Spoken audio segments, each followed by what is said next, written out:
السلام علیکم پیارے دوستوں، امید ہے کہ آپ سب خیریت سے ہوں گے۔ میں ہوں آپ کی رائٹر فائزہ شیخ اور آج حاضر ہوں طلسم عشق قسط نمبر 6 کے ساتھ۔ تو بنا وقت کو ضائع کیے آج کے ایپیسوڈ کو سٹارٹ کرتے ہیں۔ ماضی 2 سال پہلے ودان کی شادی اپنی ماں کی پسند سے ماہین کے ساتھ ہوئی تھی۔ ودان کو اس کی چھوٹی عمر کی وجہ سے اعتراض تھا، لیکن ماں کے فیصلے کے آگے اس کی ایک نہیں چلی تھی۔ دلہا بنا ودان جب کمرے میں داخل ہوا تو سامنے ڈری سہمی سی دلہن کو دیکھ کر وہ مسکرایا تھا۔ کیوٹ لڑکی، آپ کیوں کانپ رہی ہیں اتنا؟ مجھ سے فرینڈ شپ کر لیں۔ تبھی ودان نے ڈری سہمی ماہین کے ساتھ دوستی کر کے اس میں اعتماد پیدا کیا تھا۔ وہ کافی حد تک کانفیڈنٹ ہو چکی تھی، لیکن ابھی تک وہ ودان سے اپنی باتیں شیئر نہیں کر پاتی تھی۔ کیوٹ سی گلابی رنگت پر کانچ کی طرح چمکتی آنکھیں، پنک ہونٹ اور گالوں پر چھائی قدرتی سرخی ودان کو بہت جلدی ماہین اپنا دیوانہ کر چکی تھی۔ خیالوں میں کھوئی ماہین ودان کی بات پر ہوش میں آئی تھی۔ چلو چلیں، جی چلیں۔ مہر پرپل ساڑی جس پر سلور پرل کا کام ہوا تھا، نیٹ کا پلو اپنے بازو سے ہوتے کمر پر سیٹ کیا ہوا تھا۔ میچنگ بڑے بڑے ایئر رنگز پہنے، گلے میں ہلکا سا نیکلیس پہنے، اپنے لمبے گھٹنوں تک آتے بالوں کو کھلا چھوڑے وہ اس وقت ایک حسین پری لگ رہی تھی، اور اوپر سے قیامت اس نے اپنی نیلی آنکھوں کو اسموکی ٹچ دیتے اور بھی دلکش بنا لیا تھا۔ ہونٹوں پر ریڈ کلر کی لپسٹک نے 4 چاند لگا دیے تھے۔ اپنی تیاری کو آخری ٹچ دیتے وہ آئینے میں اپنا عکس دیکھ رہی تھی۔ فائدہ تمہارے اتنا خوبصورت لگنے کا اگر وہی تمہیں نہیں چاہتا۔ مہر کے دل سے صدا آئی تھی۔ آج میں فنکشن سے واپسی پر اس انسان کو اپنا یہ حسین روپ ضرور دکھاؤں گی۔ میں بھی تو دیکھوں کہ میری خوبصورتی کے آگے کیسے ٹکتا ہے وہ۔ مہر نے سوچتے باہر کی جانب قدم بڑھائے تھے۔ بہت شکریہ ڈاکٹر ودان، جو آپ نے اپنی قیمتی وقت میں سے ہمارے لیے ٹائم نکالا۔ نہیں، ایسی کوئی بات نہیں، بس آپ کو پتہ ہے ڈاکٹری پیشہ ہی ایسا ہے، مصروفیت بھرا۔ آئی امی جان کب سے آپ کا انتظار کر رہی ہیں، ان سے بھی ملاقات کر لیں۔ جی چلیں۔ 20 منٹ میں مہر اپنے مطلوبہ ایڈریس پر پہنچ چکی تھی۔ اللہ جانے ڈیڈ بھی مجھے کدھر آنے کا بول دیا ہے، اب پتہ نہیں انکل ظفر کہاں ہوں گے۔ اس نے مہمانوں سے بھرے ہال پر نظر ڈالتے ادھر ادھر دیکھا تھا۔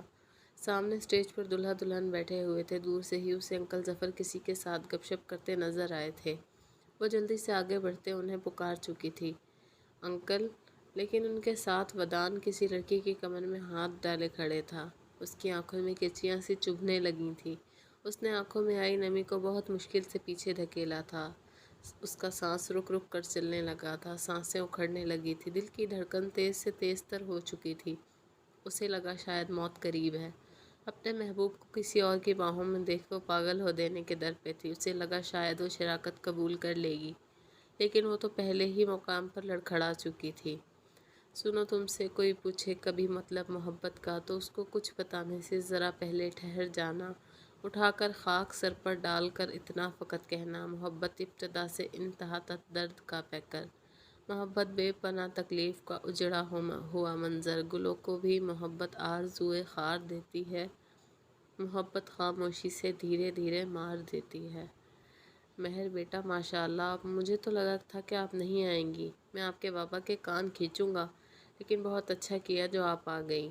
ظفر انکل سے مہر کو دیکھتے ہی خوشی سے بولا تھا۔ انکل کی آواز پر اس نے ودان سے آنکھیں ہٹا کر ظفر انکل کو دیکھا تھا۔ ودان کی نظریں جیسے مہر پر پڑی تھی، ساکت تو وہ بھی ہو چکا تھا۔ پرپل کلر کی ساڑی میں وہ اپنی تمام تر خوبصورتی کے ساتھ اسے چاروں شانے چت کر دینے کی صلاحیت رکھتی تھی۔ ودان نے اس کی آنکھوں میں محبت کے بکھر جانے کا غم محسوس کیا تھا۔ اس کی آنکھوں میں اتری نرمی ودان نے بخوبی دیکھی تھی۔ ودان کو بے ساختہ اس چھوٹی سی لڑکی پر ترس آیا تھا، لیکن اس نے تو کسی طور اس لڑکی کی حمایت نہیں کی تھی، پھر یہ ان راہوں پر کیوں چل دی تھی؟ جی انکل، بابا کی سختی سے تاکید تھی کہ ضرور جاؤں۔ بہت شکریہ بیٹے۔ اچھا بچے، آپ ان سے ملے، یہ ہیں ڈاکٹر ودان اور ان کی مسز ماہین ودان۔ ان کے تعارف کروانے پر مہر نے خوش دلی سے مسکراتے ہوئے ماہین کی جانب ہاتھ بڑھایا تھا۔ بلا شبہ ماہین ایک حسین ترین لڑکی تھی۔ مہر کو وہ ودان کے ساتھ کھڑی بہت پیاری لگی تھی۔ ماشاء اللہ، اس نے دل میں بے ساختہ ماشاء اللہ بولا تھا۔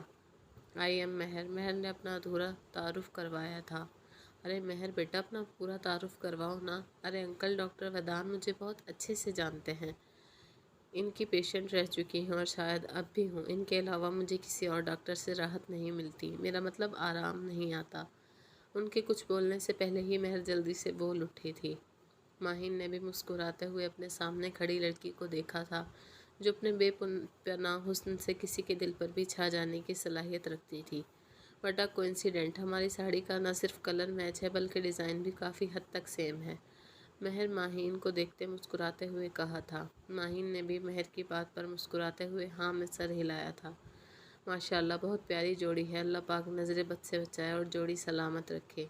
اس بات پر ودان نے مہر کی آنکھوں میں جھانکا تھا لیکن اس کی آنکھوں میں خاموشی کے سوا کچھ نہ تھا۔ آمین۔ ماشاءاللہ آپ بھی بہت پیاری ہیں، انفیکٹ میں نے آج تک آپ جیسی حسین لڑکی نہیں دیکھی۔ ماہین نے بھی دکھ سے مسکراتے ہوئے مہر کی تعریف کی تھی۔ مہر نے دکھ سے کہکا لگایا تھا، اگر اتنی پیاری ہوتی تو شاید محبت کا غم لیے نہ پھرتی۔ مہر کے منہ سے نکلنے والے الفاظ ودان کو ساکت کر چکے تھے۔ او آئی ایم سوری، میں نے آپ کو پریشان کر دیا۔ میں اللہ سے دعا کروں گی کہ آپ کو آپ کی محبت مل جائے۔ ماہین نے کھلے دل سے دعا دی تھی۔ آمین نہیں کہوں گی کیونکہ مجھے اپنی محبت بہت عزیز ہے۔ ودان تو ان دونوں کی باتیں سن کر حیران تھا، جیسے ایک دوسرے کو صدیوں سے جانتی ہوں۔ ودان کی نظر کبھی مہر پر تو کبھی ماہین پر تھی، وہ خود بری طرح سے پھنس چکا تھا۔ آپ کبھی گھر آئیے گا، اچھا لگا آپ سے مل کر، ماہین نے مسکراتے ہوئے کہا تھا۔ جی انشاءاللہ ضرور آؤں گی اگر ڈاکٹر ودان کو برا نہ لگے۔ شاہ آپ کو برا نہیں لگے گا نا؟ ماہین نے جلدی سے ودان سے پوچھا تھا۔ تب سے خاموش کھڑے ودان نے سر ہلایا تھا۔ دیکھا انہیں برا نہیں لگے گا۔ اوکے آپ لوگ انجوائے کریں، میں ذرا انکل ظفر سے اجازت لیتے واپس جانا چاہوں گی۔ ماہین کو یہ اداس سی لڑکی بہت پیاری لگی تھی۔ کیا ہوا آپ کو، کیا آپ کی طبیعت زیادہ خراب ہے؟ تبھی جلدی سے اس کا ہاتھ تھامتے ہوئے بولی تھی، نہیں بس سر درد پڑ رہا ہے اس لیے کچھ ریسٹ کرنا چاہتی ہوں۔ اس نے ماہین کے ہاتھ میں پکڑے اپنے ہاتھ پر نظر جماتے ہوئے کہا تھا۔ او سوری، آپ کو برا تو نہیں لگا میرا ہاتھ پکڑنا؟ نہیں مجھے بالکل برا نہیں لگا، اور آپ مجھ سے معافی مانگ کر مجھے شرمندہ مت کریں، ڈاکٹر ودان کے لحاظ سے آپ میرے لیے بہت قابل احترام ہیں۔ مہر نے ماہین کا ہاتھ اپنی آنکھوں سے لگاتے کہا تھا۔ ارے نہیں یہ مت کریں، ہمیں اچھا نہیں لگے گا۔ کیوٹ گرل، یہ آپ کے لیے آنر ہے، اچھا کیوں نہیں لگے گا؟ اس نے ماہین کے رخسار کو ہلکا سا ٹچ کرتے ہوئے کہا تھا۔ ماہین اس کی حرکت پر اچھا خاصا شرما چکی تھی۔ ودان تو حیران تھا، کبھی ماہین نے اس سے اتنی باتیں نہیں کی تھی جتنی آج وہ مہر سے کر چکی تھی۔ اوکے مجھے اجازت دیں، آپ لوگ انجوائے کریں، اگر زندگی رہی تو پھر ملیں گے۔ ودان نے تڑپ کر اس کی طرف دیکھا تھا جو بہت سے دیکھے بول بول کر غائب ہو چکی تھی۔ ماہین نے اس کے جاتے ودان کو پکارا تھا۔ کتنی پیاری ہے نا وہ، پتہ نہیں کون سے غم کی بات کر رہی تھی۔ کتنا بدقسمت ہوگا وہ شخص جو اس لڑکی کو ٹھکرا رہا ہے۔ ماہین کی بات پر ودان نے اسے عجیب نظروں سے دیکھا تھا۔ چلو گھر چلتے ہیں، میرے سر میں درد ہے، لیکن ایسے پارٹی چھوڑ کر جانا اچھا نہیں لگتا۔ اچھا آپ ادھر کھڑے رہیں، میں انکل سے ایکسکیوز کر کے آتا ہوں۔ اوکے۔ اور پھر 10 منٹ میں ہی وہ واپس آ چکے تھے۔ حال اماں مجھے نوکری مل گئی اماں، مجھے وہ بھی مینیجر کی۔ میری تنخواہ 1 لاکھ لگ گئی اماں، میں بہت خوش ہوں، بہت ماشاءاللہ میری جان، اللہ پاک تمہاری خوشی کو نظر بد سے بچائے۔ چھٹکی یہ دیکھ اپائنٹمنٹ لیٹر، دیکھنا تیرا بھیا جاب کرے گا۔ وہ خوشی سے ناچتا بولتا اپنی ماں اور بہن کو ہنسا ہنسا کر پاگل کر رہا تھا جو اس کی دائمی خوشیوں کے لیے دعائیں کر رہی تھیں۔ میڈم لنچ میں کیا لیں گی؟ ڈیزی آج میں بہت خوش ہوں، جو دل کرتا ہے لے آؤ۔ سچی میڈم؟ ہاں جی۔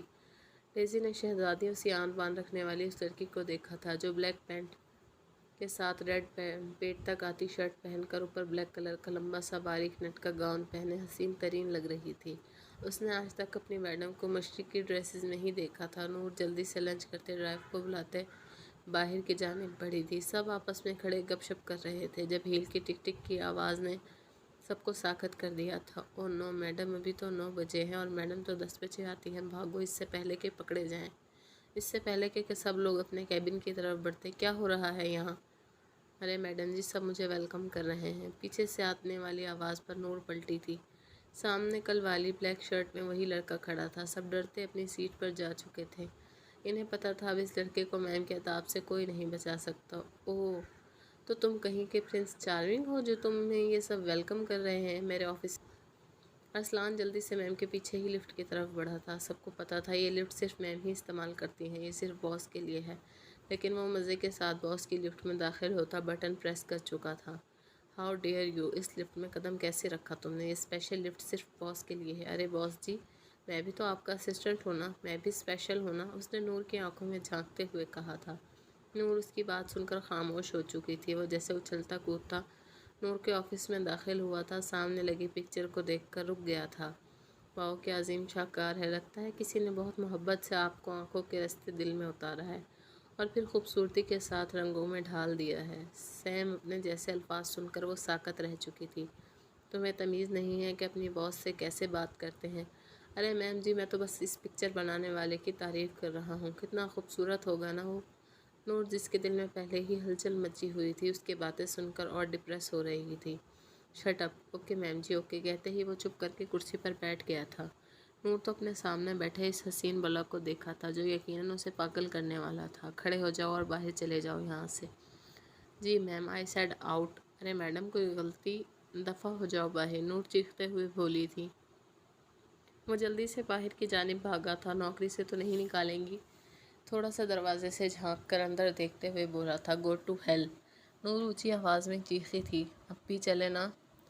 ہی رانجھے کی جوڑی جہنم میں! واؤ، او مائی گاڈ، میں تمہیں جان سے مار دوں گی! نور اٹھ کر اس کی جانب گئی تھی، لیکن وہ جلدی سے اچھلتا کودتا اسی اسپیشل لفٹ سے واپس جا چکا تھا۔ نور سر ہاتھ میں تھامے اپنے آفس کا حال دیکھ رہی تھی۔ شاید پہلی بار ایسا ہوا تھا کہ کسی مینیجر نے اسے ناکو چنے چبائے تھے، ورنہ آج تک سب اس سے بہت ڈرتے تھے۔ سامنے لگی LED چیز نے ارسلان کو اچھلتے کودتے شرارتیں کرتے دیکھا تھا۔ جانے کیوں وہ اس زندگی سے بھرپور لڑکی کو دیکھ کر مسکرا دی تھی۔ اگر یہ لڑکا زرش نور کی زندگی میں آ جائے تو اس کی زندگی خوشیوں سے بھر جائے۔ ہاں بس نور شاید پاگل ہو جائے، نور نے مسکراتے ہوئے سوچا تھا۔ تمہاری محبت پہ آمین، تمہارا غصہ سر آنکھوں پر، تمہاری انا قبول، تمہاری ضد منظور، سب قبول۔ شرط صرف یہ ہے کہ بس آپ میرے ہو۔ ہیزل روم میں بیٹھی گنگنا رہی تھی جب گل لالہ ڈرتے ہوئے اندر داخل ہوئی۔ السلام علیکم بھابھی۔ وعلیکم السلام، آؤ گل لالہ۔ اس نے مسکراتے ہوئے گل لالہ کو ویلکم کیا تھا۔ بھابھی کیسی ہیں آپ؟ الحمدللہ میں ٹھیک ہوں، آپ کیسی ہو کیوٹ گرل؟ بھابھی آئی ایم سوری، میں اتنے دن آپ سے کوئی بات نہیں کی۔ No it's okay Gul Lala, sorry والی کوئی بات نہیں۔ بھابھی آپ کو بہت بہت مبارک ہو کھیر پکائی کی رسم کے لیے۔ شکریہ پیاری لڑکی۔ تھوڑی دیر ادھر ادھر کی باتیں کرنے کے بعد گل لالہ اجازت لیتے اپنے روم میں جا چکی تھی۔ واؤ بادل! ہیزل جلدی سے اٹھتے ٹیرس پر پہنچی تھی۔ سامنے حویلی کا فرنٹ ایریا نمایاں تھا۔ جدید طرز کی بنی یہ حویلی انتہا کی خوبصورت تھی۔ چاروں طرف لگے رنگ برنگے پھول اس حویلی کی خوبصورتی میں مزید اضافہ کر رہے تھے۔ سامنے حویلی کے وسط میں لگا جدید طرز کا فوارہ جس کے چاروں اور سے پانی بہہ کر اسے مزید خوبصورت بنا رہا تھا۔ ہیزل نے دل سے دعا کی تھی کہ بارش ہو جائے۔ وہ جلدی سے اپنے روم کے ٹیرس سے ہی اوپر کی جانب بڑھی تھی۔ اسے آئیڈیا نہیں تھا کہ حویلی کی لڑکیوں کو چھت پر جانے کی اجازت نہیں، ورنہ وہ کبھی چھت پر نہ جاتی، اور دیکھتے ہی دیکھتے بارش شروع ہو چکی تھی۔ ہیزل سب بھلائے بارش میں بھیگنے لگی تھی۔ بارش تیز سے تیز تر ہوتی جا رہی تھی اور ہیزل کی مستیاں بھی بڑھتی جا رہی تھی۔ ہیزل آپ کہاں ہیں؟ عالم بارش میں بھیگتا ہوا گھر پہنچا تھا۔ اس نے پوری حویلی دیکھ لی تھی لیکن اسے ہیزل کہیں دکھائی نہیں دی۔ اب تو وہ پریشان ہو چکا تھا۔ ٹیرس پر بھی چیک کر چکا تھا لیکن اسے ہیزل کہیں نظر نہیں آئی تھی۔ کہیں ہیزل چھت پر تو نہیں؟ او نو، اتنی تیز بارش ہو رہی ہے اور ہیزل، او مائی گاڈ، اگر اماں سائیں کو پتہ لگ گیا تو اچھا نہیں ہوگا۔ وہ جلدی سے ٹیرس سے ہوتا چھت کی جانب بڑھا تھا لیکن سامنے کے منظر نے اسے ٹھٹکنے پر مجبور کر دیا تھا۔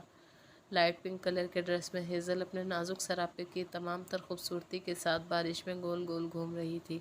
پانی کی وجہ سے قمیض جسم سے چپک چکی تھی۔ اس کا حشر اٹھاتا سراپا عالم کو پاگل کر دینے کے در پر تھا۔ تبھی ہیزل کی نظر عالم پر پڑی تھی۔ ارے عالم سائیں، آپ آئیے نا، دیکھیں کتنا مزہ آ رہا ہے، مجھے آپ بھی میرے ساتھ ایسے گول گول گھومیں۔ ہیزل جلدی سے نیچے چلو، اتنی تیز بارش ہے، اگر تم بیمار ہو گئی تو۔ وہ خود بھی مکمل بھیگ چکا تھا۔ ارے عالم سائیں، کچھ نہیں ہوتا نا، دیکھیں نا، ساون کی پہلی بارش ہے، ہماری شادی کے بعد یہ پہلی بارش، آئیے نا مل کر انجوائے کرتے ہیں۔ اس نے عالم کا ہاتھ پکڑ کر اپنی جانب کھینچا تھا۔ عالم پریشانی میں بھی اس کی حرکت پر دل کھول کر مسکرایا تھا۔ عالم کے مسکراتے چہرے کو دیکھ ہیزل نے اسے ہاتھ کے اشارے سے چہرہ نیچے کرنے کو کہا تھا۔ عالم نے جیسے ہی چہرہ نیچے کیا تھا، ہیزل اپنے لب اس کے ڈمپل پر رکھتے ہوئے بولی تھی، اگر میں نے ادھر کاٹی کر لوں تو؟ وہ اپنے لب رخسار پر رکھتے ہی بولی تھی۔ بارش میں اس کی گرم سانسیں عالم کو اچھا خاصا بہکا چکی تھی۔ عالم نے اس کی کمر میں ہاتھ ڈالتے اپنے بے حد قریب کیا تھا۔ کر لو کاٹی، پھر اس کے بعد اگر میں نے کچھ کیا تو پھر مت کہنا عالم سا یہاں بہت بے شرم ہے۔